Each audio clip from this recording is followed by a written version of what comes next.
Hello there, people of the internet. Might get rained down here, and I hear sirens in the background. Somebody's getting in trouble. But anyway, how do I start this video? Not that long ago, actually no, let's go ahead and start off like this. 9 times out of 10, if I were to ask somebody what their go-to SHTF rifle for the end of the world apocalypse is going to be, odds are it's going to be some sort of AR or AK variant, and odds are of that they're going to be ARs. Like something like this, maybe not this right here, this is a retro build. I got a PSA upper on a KP15 lower, and yeah, this right here is kind of indicative of what most people would pick.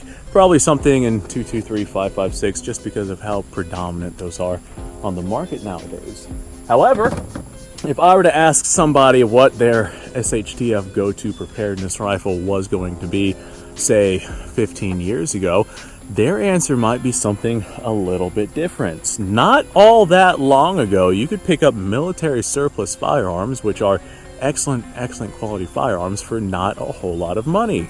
I know I've got a Mosin Nagant that I picked up back in like 2010, sometime around that time period, and I paid 80 bucks for it, and it's just a refurbished 9130, and I got a big 880 round crate of ammo for it, and I think I paid like another $80 for that or something. I know it was incredibly inexpensive.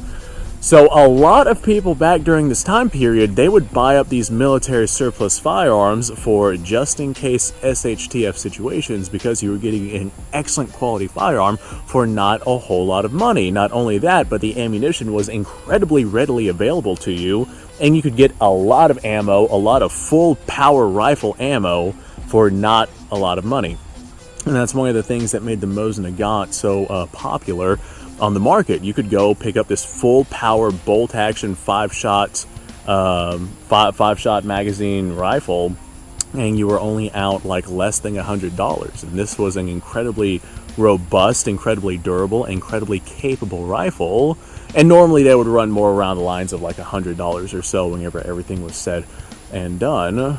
But yeah, that's a great rifle for not a lot of money, and the ammo was very readily available and dirt cheap. Same thing with like the SKS rifles, semi-automatic 7.62x39 that you could buy by the crate. Surplus ammo was dirt cheap.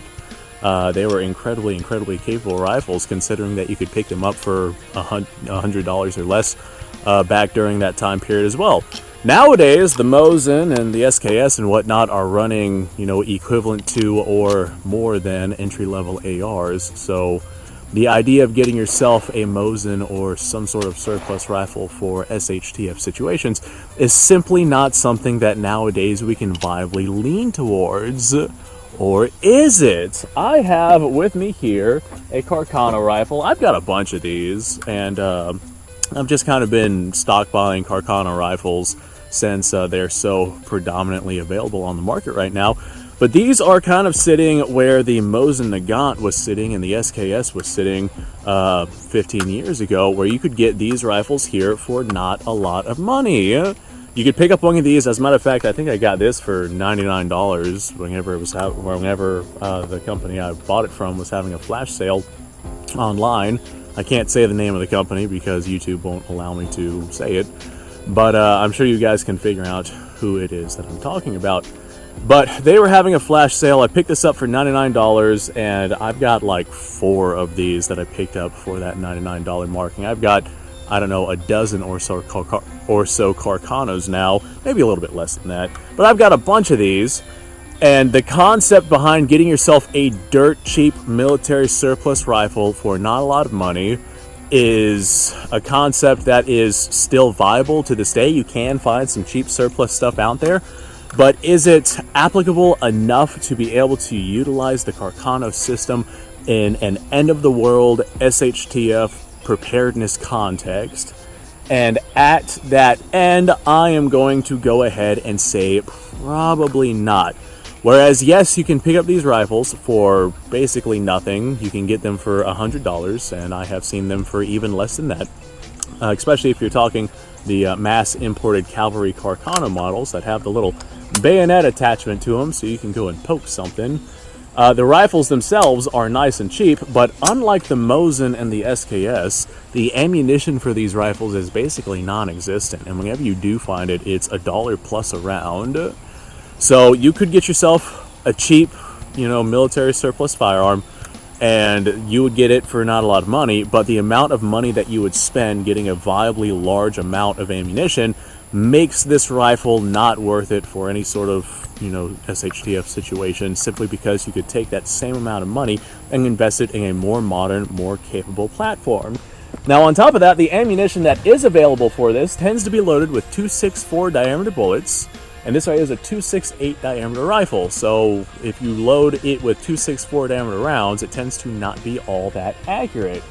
So combine the inaccuracies with the lack of being able to find ammunition, and there's not a whole lot of reason to get this rifle for a preparedness situation. Now, if you're a hand loader like I am, that very, very, very, very greatly diminishes, the reason to not get one of these greatly diminishes, because I'm a reloader and I can just load my own ammunition for it.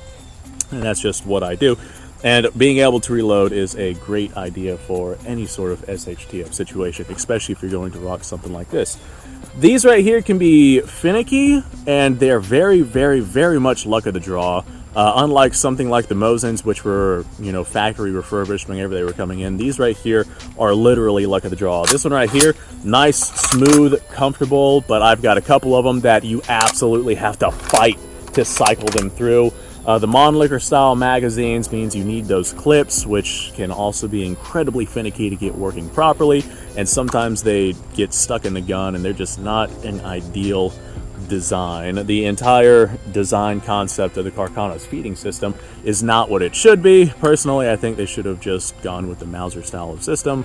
That was by far and large the more adequate, the better style of system, in my opinion. I'm sure that some other people will disagree with that. Now, I have taken this rifle out and I have accuracy tested it before, but I think I'm actually going to do that again, because why not? I'm out here, I have some cardboard and some tape. I'm going to set up at about 50 yards. I have 140 grain projectiles loaded with IMR 4064, and what I'm gonna do, I got 140 grains, 4064. They are 2.64 diameter projectiles though, so I'm not expecting stellar accuracy.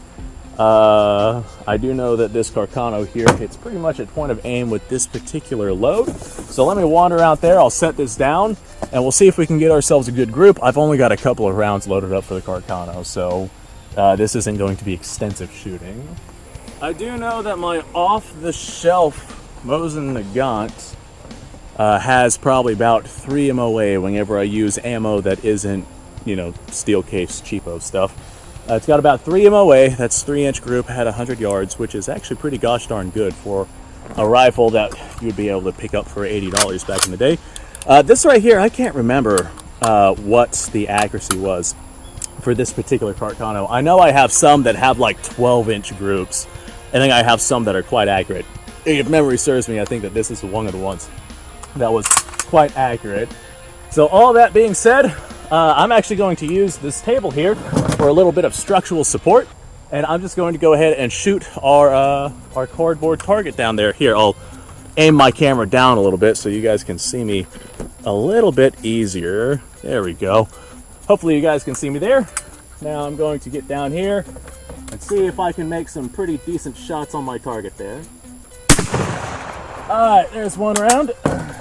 I'm completely underestimating, or I completely overestimated my capabilities of just leaning on a table like this, because this thing is unstable and wobbling around, and I have no support whatsoever here.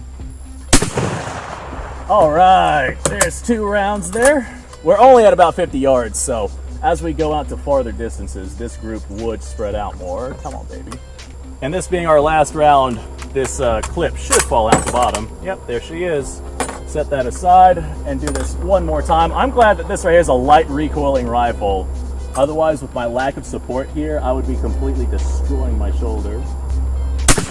All right, there's those rounds. Let me go grab that, and we'll see what kind of group we have. I'm expecting it to not be stellar because, like I said, these are just 2.64 diameter bullets. And 264 is the diameter that most of your 6.5 rifles are going to take. So the Carcano is literally the only exception. All right, if we have a look right here, my aim point was right here, and the Carcano has like a 300 minimum yard zero or something like that. It might be 200. So of course we're gonna hit high, but at 50 yards, we have probably about, rough estimations, 2.5 inch spread. That's gonna be about 5 MOA out at our 100 yard mark. Let me go ahead and readjust my camera here. So that's not terrible for a rifle I paid $99 for.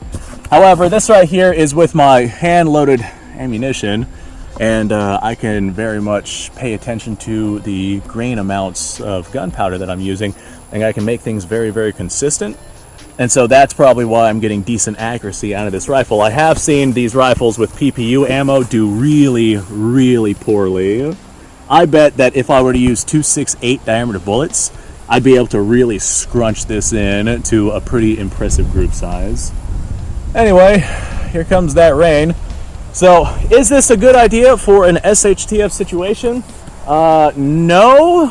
SHTF situation means you're going to be using a lot of ammunition for your survival needs, and ammunition for this is hard to come by and it's expensive. And the ammunition that is made for it is not made to proper spec, and so as a result, it's going to be inaccurate. Yeah, inaccurate compared to other rifles out there that are on the market. However, I mean, it is a freaking $100 rifle. So if you really wanted to, I mean, you could drop $100 on the rifle and then another $30 on a box of 20 rounds of ammo.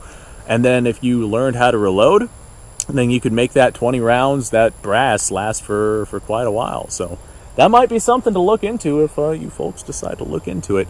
I would not recommend it, but if you insist on it, then by all means, go ahead and go for it. So all of this being said, thank you ever so much for watching, guys.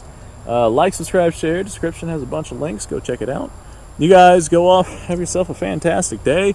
I'm going to go ahead and pack this in because here comes the rain. I will see you guys later.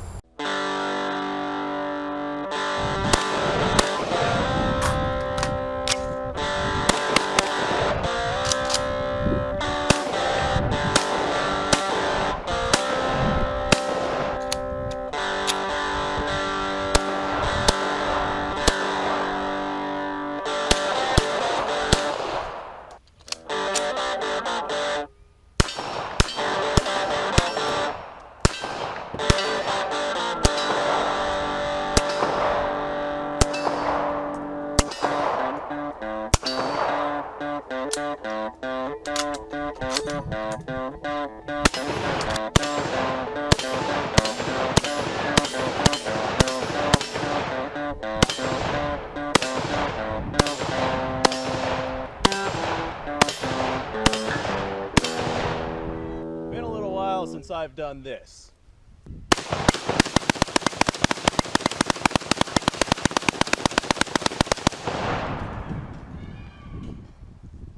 Bonnie and Clyde be damned. The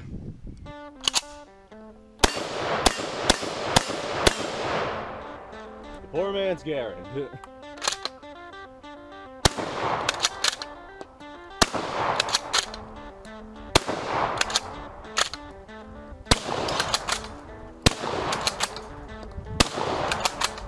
Shame that bolt action shotguns aren't more mainstream.